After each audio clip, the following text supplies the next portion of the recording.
Welcome back to Outdoors with Larry Ray on 790 The Bet. Brought to you proudly by the Tennessee Wildlife Resources Agency and Wally Hatchett's Comfort Food and Drinks at 6439 Summer Avenue. Hey, welcome back to Outdoors with Larry Ray, and you know how important the TWRA is to this show. We've been part of the TWRA family for many, many years. Appreciate their support, and I had a chance to go to one of the 2 days of the commission meeting last week at Ducks Unlimited, and was really happy to see a good crowd out there on that Friday. I understand they had a good crowd on Thursday.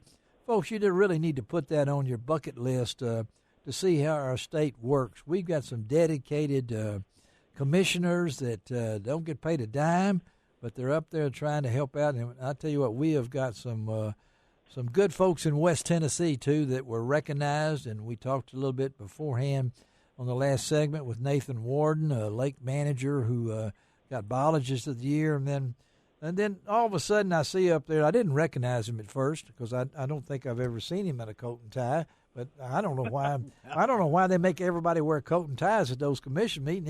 Even the director has got to wear one. You know, Ron, is this that's corporate America now is business casual. Well, this is not business casual. We're talking to Tim Broadbent, our good friend out of Region 1, who was received a Lifetime Achievement Award. And good morning, Tim. Good morning. How you been? I'm doing great. We go back a long time, Tim, and I know you have been on the job for how many years now? 36 years. 36 years. No wonder I didn't recognize a lot of those people there. Man, there was a lot of I had Larry Armstrong come up to. I couldn't have told that was Larry Armstrong for my life of him. And I spent 5 years working with Larry down here. But when you come to the commission meeting and you got that award, and this is to be recognized, Tim, I know that's not your thing that you've worked for and everything, but you have seen a lot of things happen, changes, things along that line in 36 years. Talk about what's going on now. I mean, if anybody can look at it, the carp situation, what are we looking for in 2023? Well, the carp situation, in our opinion, is improving. In 2015, we had that year class come through, and for about 3 years there, carp were everywhere, jumping in people's boats, disturbing people. Yes. And the last couple of years, we haven't seen as many carp jump, and the commercial fishers have harvested over 30 million pounds 30 million. Out of Kentucky and Barkley reservoirs in both the states of Tennessee and Kentucky. So we think we're making an impact on them. They are not reproducing in Kentucky or Barkley. Where they gain access to the lakes are through the locks when the barges lock through. Yeah. They're coming out of the Ohio River and right into. Yeah. But the number one thing is they're not reproducing, and that's as long as that holds, we'll be able to make an impact on that population. And Ron, you know that. I mean, and what's preventing them? I know you have to have current in order for those carp to reproduce. What's preventing them from not reproducing? Well, we know they're spawning. We know they're trying to they're producing eggs, but the eggs aren't staying afloat long enough to mature. And you know how Tennessee River is. It's very windy, so they may be getting caught up in some logs or some eddies or something, not being able to stay suspended long enough. Right, okay. Well, I think that's that, and you know, we also talked about, I know this excites a lot of people, the Bill Dance Signature Lakes, Tim. In your career, this has got to be one of the major announcements that we've had to get Bill behind this and see what's coming to some of our smaller lakes and things along that line. From your viewpoint, this is a win-win situation, don't you think? Oh, absolutely. We're just trying to, Mr. Dance has been around quite a few years, and his legacy is. Yes, he has. Yes. He's well known through more than just the Southeast. So That's right. We are developing these lakes, providing better opportunities for anglers, improving fish populations, facilities, and we have several groups working together to try to determine exactly what this Bill Dance Signature Lake is going to look like. Yeah. It may have more than just fishing opportunities. We may have other different things for the whole family. So we're still working that out, but we want to make sure we represent Mr. Dance's legacy in a positive way. Well, I think just the way they talked at the commission meeting and everything. They also approved, and we had Mark Thurman on a couple of weeks ago about some of the proposals that were passed and everything along that line. From your perspective, did those pretty well go with the way you guys wanted it to happen? I think so. Some of the recommendations for the Bill Dance Lakes are fairly aggressive. Yes. We got to try something different to try to improve those populations as far as bluegill and red ear. Yeah. The bass population at Herb Parsons is outstanding. We are doing a lot of work out there, and nobody can fish it right now because it's drawn down so low, and we're going to add habitat and try to improve fishing opportunity for the bank angler as well. Well, you know, when you got started, Tim, we've talked before, for a career that stretched so long, you've seen so many things happen and things along that line. I think the size limit on catfish that Bill Cox fought for.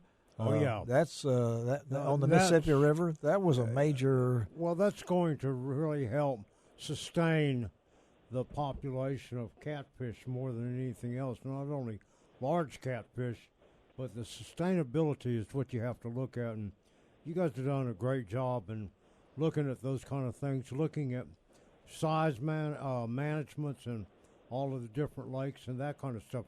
It's just like Glen Springs. There's so many little bass in there now.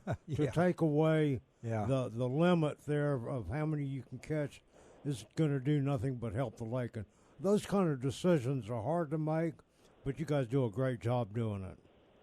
Well, thank you. Bass fishermen, they hesitate to harvest bass, and that's something we need done on these small lakes. Yeah, you're exactly right. BASS saying catch and release. Everybody took it to heart and saying you have to release everything, but there's such a thing as fisheries management in terms of growth of your bigger fish, especially to get a good brood stock, and you have to have that. And you guys do a great job with that. Well, they have to. Yeah, they got to do that. And I've got to ask you. Well, somebody told me I was going to have Tim on the radio show this week, and they said, "Well, ask him. Is there any sauger fishing still going on?" Yes, sauger are getting better. We've decided to stock walleye below Pickwick Dam to try to supplement those fish because sauger are so. It's hard. They're not consistent in their recruitment and their reproduction. So walleye live longer, they grow bigger, and they've had really good success over below Watts Bar Dam with walleye along sauger. So that's what we're looking at. Well, I've had so many memories from my days of sauger fishing. I can still remember the first time I went sauger fishing on the Tennessee River, and I wasn't told to wear a ski mask. But I won't mention the guy. I won't mention the guy's name, but he does not work for the TWRA. But I looked around, and I've never seen somebody smile so big wearing a ski mask while I'm sitting there with not one on. But sauger is one of the best eating fish there is. But again, we're talking to Tim Broadbent, our fishery biologist out of Region 1 here, who got a Lifetime Achievement Award at the commission meeting last week. Tim, I got to say, so what's for 2023? What look in your candle, look in your crystal ball there, and say what's going to be front on the table for 2023 fisheries wise in West Tennessee. Well, I think the Bill Dance Signature Lake's going to be very visible. I think we're going to make some improvements on those lakes, allow better fishing and more opportunities for anglers, especially those small impoundments. West Tennessee, we have 11 now with Lake Alfred. Yes, that's right. Assume the control of that one. So we have 11, and 5 of those are Bill Dance Signature Lakes. So that's what we're concentrating our efforts on. We'll continue to do our standardized sampling on our reservoirs and other lakes and try to keep everything going good. I know we're stocking trout this week, which is one of my favorite things. I love to just go out to Cameron Brown Park and Germantown and watch the people get all around that lake. No, that's really awesome. But and talking about the trout program during the winter here that you guys do, Tim, you must have, for everybody that has a license, and you have to have a trout permit, and make sure you get one. Yep. Most people think, well, I got a fishing license, I can go out and catch those trout. No, you've got to have a trout permit also. Yeah. I mean, even myself, although I have a lifetime, I still have to get a trout permit. Well, you need to. This is a great thing to spend with kids over the holidays here and everything. Tim, thank you again, buddy. Congratulations, well earned award, and we look forward to talking to you down the road. Just hang in there. Let me know when the retirement party starts. Okay. All right. Thank you for having me, Larry. All right, buddy. Talk to you again. Talk to you later. All right, Tim Broadbent. Okay.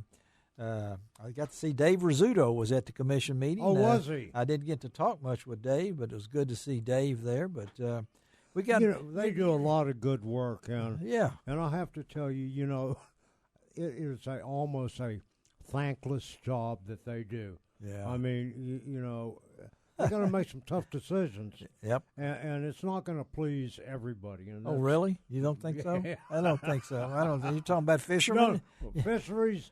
Hunting, it makes no difference. I mean, I could talk a little bit about duck blinds, but I'm not going to. Save on. Don't get into that. We'll talk about that later. Okay, we're going to talk ducks next week, y'all. I've got Seth Fields on next week's show. He just won the World Duck Calling Championship over at Stuttgart. He's from Raymer, Tennessee, and he'll be on next week's show. All right, Hoot. How about another one to take us out of this thing? Here it comes. Hoot Hazel Grove. Oh, yeah. Wishing you a Merry Christmas and a Happy New Year. Wish you. What were the words?